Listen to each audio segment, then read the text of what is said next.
Welcome to the deep dive. We have an absolutely incredible one lined up for you today. Let's just jump right in. Think about this. If you are building a towering skyscraper in like an active seismic zone, you don't just obsess over the shiny glass exterior. Right. You have to pour the deepest, most resilient foundation possible. I'm so glad to be here to dig into this with you. Exactly. You have to engineer for the invisible forces beneath the ground. Because if the tectonic plates shift, well, it really doesn't matter how beautiful the building looks in the skyline. If the foundation is compromised, it will fall. But imagine spending years pouring that perfect foundation, finally building that indestructible tower, only to find out that the city planners secretly rigged the zoning laws to demolish your building anyway. Yeah, that tension, that exact tension between doing the exhausting work of building internal strength and then immediately colliding with an external system designed to be rigged against you, that is the terrain we are navigating today. It really is. Today, we are exploring a comprehensive roadmap for the African diaspora. We're relying on a stack of research centering around two legacy publications by Sir Grant Starr. We have the Diaspora Blueprint and the Rings of Injustice. Two incredibly dense, powerful texts. Very dense. And the mission of this deep dive is to bridge the gap between internal personal empowerment, which is outlined in that first book, and external systemic reform, which is exposed in the second. It is a massive, multi-generational undertaking. Sir Grant Starr's core argument is that before any group can successfully confront the deeply entrenched systems of the world, they have to first completely recalibrate their own internal framework of identity. You have to rebuild the engine before you enter the race. Precisely. Okay, let's unpack this. Because we are starting with a fascinating psychological paradox regarding the global Black diaspora. The Diaspora Blueprint introduces the striking duality, and it separates the concepts of self-esteem and confidence. Yeah, we really need to define those terms exactly the way the book does. The distinction is the key to the whole theory. Confidence, in this framework, is performance-based. It's external competence. It is basically your ability to execute a task. Self-esteem, however, is entirely internal. It's that silent, unshakable belief in your own inherent worth, independent of what you produce. And the text asserts that, historically, African Americans developed extremely high confidence, but suffered from critically low self-esteem. Right, because the author argues that they built undeniable confidence out of pure survival. They were forced to navigate these hyper-competitive, incredibly harsh, and often hostile Western capitalist systems. That idea that you had to be twice as good to get half as far. So the competence just skyrocketed. But the book points out that this external competence came at a devastating cost to core self-esteem. And it blames a mechanism called systemic spirit extraction. That concept of spirit extraction is so crucial to understand. The book isn't just talking about general hardship. It outlines a deliberate, centuries-long mechanical process of identity destruction. Wow. Yeah, it worked by forcibly breaking family structures, legally suppressing cultural memory, and erasing historical achievements from the educational curriculum. The mechanism is deeply psychological. If a system can sever your connection to your history, you might learn to achieve massive success to survive. But deep down, you're conditioned to feel disconnected from your intrinsic worth. While on the flip side, the book argues that Africans and Afro-Caribbeans often possess the exact opposite psychological profile. Right. They have incredibly high core self-esteem, but potentially lower competitive confidence on a global scale. Think about it. If you were growing up in majority Black communities with intact cultural reflections, meaning you look around and see people who look like you serving as the doctors, the bank managers, the presidents. That naturally builds an unshakable internal worth. Your humanity is just never up for debate. Exactly. But because those local economies might not be hyper-industrialized Western markets, they may lack the specific cutthroat competitive edge that's forced upon people in American capitalist arenas. And the ultimate goal presented in the text is to resolve this split. The book actually posits an equation. Self-esteem multiplied by confidence equals global power. I love that framing. Yeah, the blueprint is about merging these distinct psychological traits across geographical borders to create an unstoppable psychological profile for the entire diaspora. It makes me think about how this applies to anyone trying to master a discipline, like sports. If you only have mechanical skills but no belief in your own worth, you crumble under pressure. Oh, absolutely. But if you only have self-belief and haven't refined your technique against the best in the world, you just get outplayed. But here's where I have to push back on the source material a bit. Okay, let's hear it. How does one actually fix this split? I mean, you can't just think yourself into a new historical reality. If the trauma is generational, a few positive affirmations in the mirror aren't going to reprogram centuries of spirit extraction. What's fascinating here is that the text completely agrees with your skepticism. It doesn't suggest positive thinking at all. It prescribes highly specific, actionable remedies. Oh, really? Like what? Well, to repair self-esteem, the book demands rigorous historical corrective study. But not just reading a quick Wikipedia summary. It requires studying the actual mechanics of pre-colonization empires. Okay, so getting into the weeds. Very much so. Yeah. It points to Mali, noting how Mansa Musa built this complex economic gold and salt trade that literally destabilized the Mediterranean economy.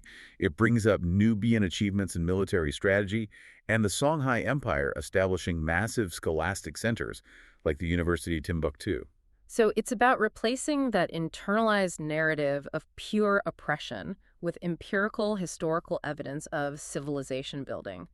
You are giving the mind concrete proof of a legacy of sovereignty. Precisely. Think about your own baseline assumptions about where you come from and how that quietly dictates what you think you're actually capable of achieving. Then, to build the other half of the equation, the confidence, the remedy is aggressive skill mastery and cross-diaspora networking. It is about actively taking that reclaimed identity and fusing it with undeniable modern ability. You studied Timbuktu to heal the self-esteem, but you master modern supply chain logistics to build the confidence. Yes, you merge the two. Which transitions us perfectly from the psychological foundation to the real-world application. Because once you recalibrate that internal identity, you have to activate it economically. And this is where the numbers get really staggering. They do. Sir Grandstar points out that the global Black diaspora represents over $4 trillion in annual consumer spending, but less than 5% of that capital actually circulates inside Black-owned businesses. It's a massive leakage of wealth. Right. So the transition the book calls for is moving from being mere consumers to producers and ultimately to owners. Because ownership is framed as the only metric of true liberation. And to facilitate this, the blueprint outlines these 7 non-negotiable skills for diaspora power. Let's list those out for everyone listening. Sure. They include digital literacy, cooperative economics, risk management, resource aggregation, legal structuring, strategic branding, and global logistics. Let's drill down into a couple of those, because digital literacy in this context isn't just, knowing how to code a basic website. The text is talking about owning the nodes of production. Exactly. It's emphasizing artificial intelligence to scale businesses without massive overhead and using blockchain ledgers to create financial trust, which completely bypasses traditional, historically biased banking institutions. And that ties directly into cooperative economics and legal structuring. The blueprint explicitly demands moving beyond the concept of personal finance. Because individual wealth is fragile. Highly fragile. The text introduces the concept of a generational wealth infrastructure. This means lawyers and accountants setting up irrevocable family trusts. It means establishing family investment groups that pool capital and funding cross-border tech hubs. You have to legally protect that wealth so it doesn't just evaporate after one generation. And here's where it really gets elevated. Well, wait, let me just ask what I imagine a lot of listeners are thinking right now. Isn't this just standard high-level wealth-building advice? I see what you mean. Learn digital skills, build trusts, diversify income, pool resources. What makes this a uniquely diaspora blueprint? Why couldn't anyone from any background just pick this book up and apply the exact same steps? That is a great question. The distinction lies entirely in the book's concept of cross-diaspora collaboration as the economic cheat code. The cheat code? Yeah. It is not just about isolated individuals building trusts in their own cities. It is about strategically and systematically combining the highly specific cultural and regional strengths of the entire global diaspora. Let's give a concrete example of how this cheat code actually functions in practice. Imagine you have a new agricultural technology startup. Okay, perfect example. According to this blueprint, the software algorithms and drone tech might be developed by brilliant engineering teams in Nairobi, tapping into a booming tech market there. Right. Then, the export logistics, the maritime shipping routes, and the international trade compliance are managed by hubs in Kingston, Jamaica, utilizing Caribbean maritime discipline. Finally, the global brand positioning, the venture capital pitching, and the aggressive market penetration are driven by executives out of Atlanta, Georgia. By networking these specific, historically honed strengths, the diaspora isn't just playing the existing economic game better. They are creating a self-sustaining global economy that entirely bypasses traditional historical gatekeepers. Wow.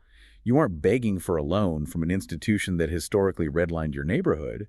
You're funding it through an international diaspora syndicate. But, and this is the big pivot, what happens when you take that newly built multi-trillion-dollar economic power and try to assert it in a legal system that was fundamentally designed to protect the old money? You run into a brick wall. You step out of your newly built, indestructible skyscraper, and you walk straight into the zoning board that wants to tear it down.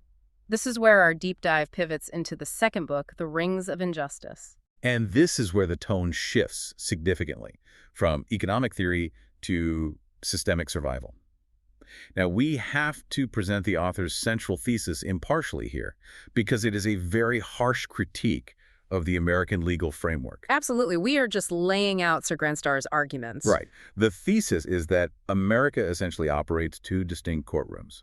There is the public courtroom, the one you see on television, with the waving flags, the polished wood, the sworn oaths, and the judge with the gavel. The theater of it all. Exactly. And then operating completely behind it is the shadow court. The shadow court is where the real mechanics of power operate.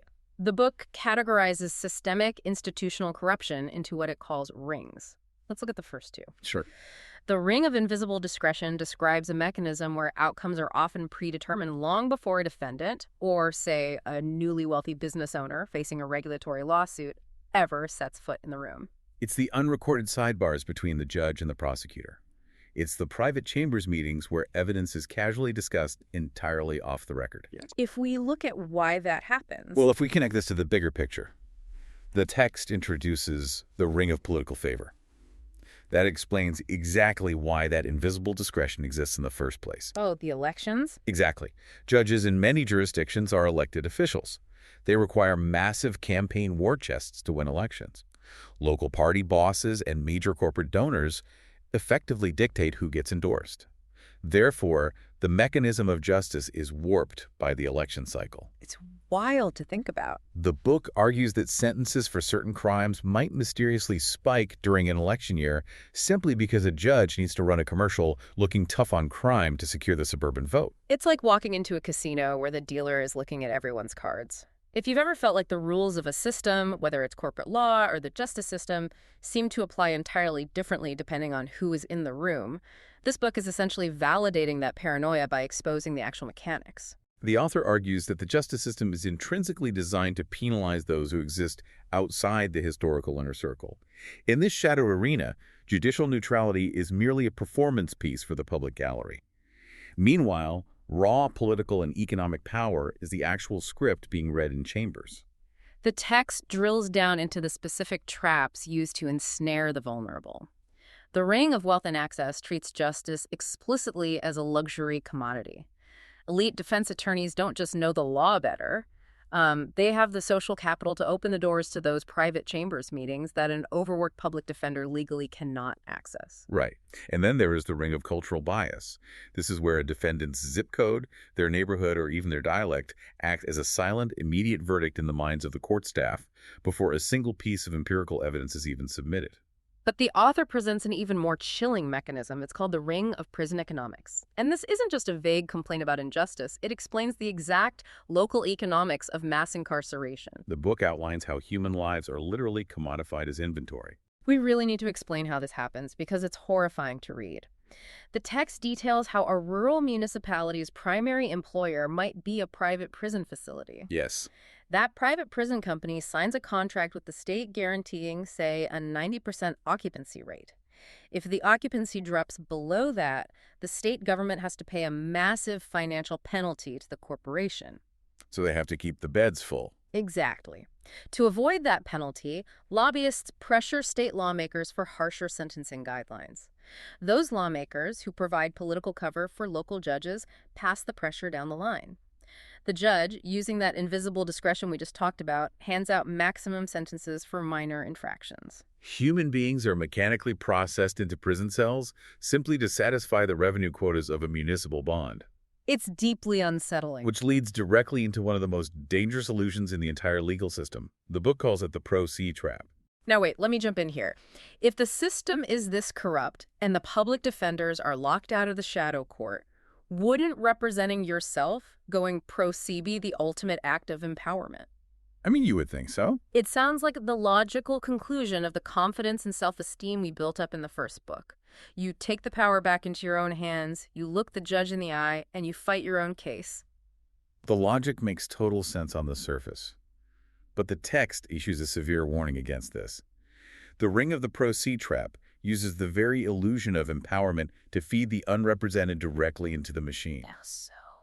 The shadow courts intentionally weaponize procedural complexities. Ah, so it's not like walking into a casino where the game is rigged, but you at least know the rules of blackjack. Not at all. Going pro se against the shadow court is like trying to perform your own open-heart surgery by reading a medical dictionary while the hospital administrators are actively hiding the scalpels, speaking in a language you don't understand, and secretly changing the clocks on the wall so you miss the window for anesthesia. That is the exact dynamic the book describes. A missed filing deadline by 20 minutes, a misunderstood technicality regarding hearsay, or a failure to submit discovery evidence in the exact required formatting instantly strips defendants of their constitutional rights. They use the rules against you. Completely. The system knows the unrepresented citizen cannot navigate the invisible procedural rules. So it uses their lack of insider knowledge to bypass a trial entirely and easily process them into that prison economics pipeline. It is incredibly bleak. But thankfully, this deep dive doesn't stop at the diagnosis of the disease. It shifts to the reckoning. Yes, the solutions. How do the economically empowered, highly confident individuals from the diaspora blueprint actually dismantle these shadow systems exposed in the rings of injustice? Well, the author explores the final seasons of the shadow courts, first detailing the ring of gatekeepers and cover-ups. This examines the bar associations and internal judicial review boards that historically protect the elite from facing any real consequences. Right, the system protecting itself. But then it introduces the antidotes, the ring of accountability and the ring of reform. The book does not just complain about the darkness, it provides a highly actionable blueprint for turning on the lights. So what does this all mean for actual reform? What are the steps? The author demands aggressive legislative action to break the mechanics of the shadow court. First, it calls for the mandatory, unalterable audio recording of all sidebars and chambers meetings. Oh, I see. If you strip away the privacy, you strip away the invisible discretion. Exactly. It also demands the implementation of truly independent judicial oversight boards. Boards staffed by everyday citizens and independent auditors, effectively removing the gatekeepers who just protect their colleagues. Furthermore, it calls for structurally empowering everyday citizens and court clerks to act as whistleblowers. The text outlines how to fund and protect these individuals so they can expose the economics of prison quotas or political favors without having their careers and lives destroyed by retaliatory judges. Transparency is framed not just as an ideal, but as the ultimate tactical weapon. When we synthesize these two massive works, the message is profoundly clear. True, lasting power requires a dual approach. It really does. You absolutely must have the internal psychological resilience and the cross-diaspora economic strength from the diaspora blueprint. Yeah. You need that to know your worth, to fund your community, and to build your own infrastructure. Right. But you equally need the external tactical vigilance from the rings of injustice to hold entrenched legal institutions accountable. You can't just build the skyscraper. You have to fund the legal teams and the whistleblowers to actively fight the corrupt zoning board that is trying to tear it down. This raises an important question, however. How will this momentum survive the current generation? The author places a massive emphasis on mentorship and the codification of legacy. Passing it down. Yes. It is not enough for one generation to heal their trauma, build a cross-border tech syndicate, and learn the procedural traps of the shadow courts. That highly specific knowledge must be documented and passed down. You have to teach the next generation exactly how to file federal complaints, to bypass corrupt local review boards. You have to teach them how to set up irrevocable trusts. Exactly. Teaching them to navigate these exact legal and economic systems ensures that the legacy of reform endures. It prevents the shadow courts from simply waiting 10 years and reestablishing themselves in the dark. It is a phenomenal roadmap, taking the reader from the deepest trenches of internal psychology to the highest levels of global economic strategy and systemic legal reform. It's been a profound text to explore. As we wrap up this deep dive, I want to leave you with a final thought to mull over, building on everything we've unpacked today.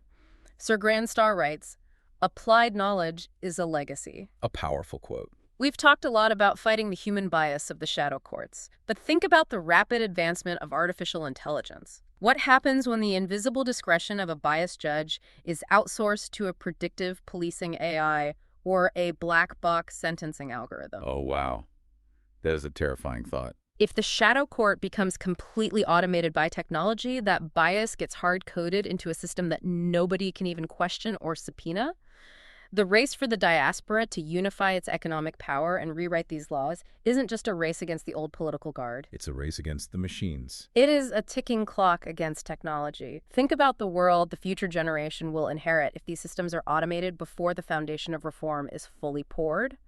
Thank you so much for joining us on this deep dive. Keep questioning, keep exploring, and we will catch you next time.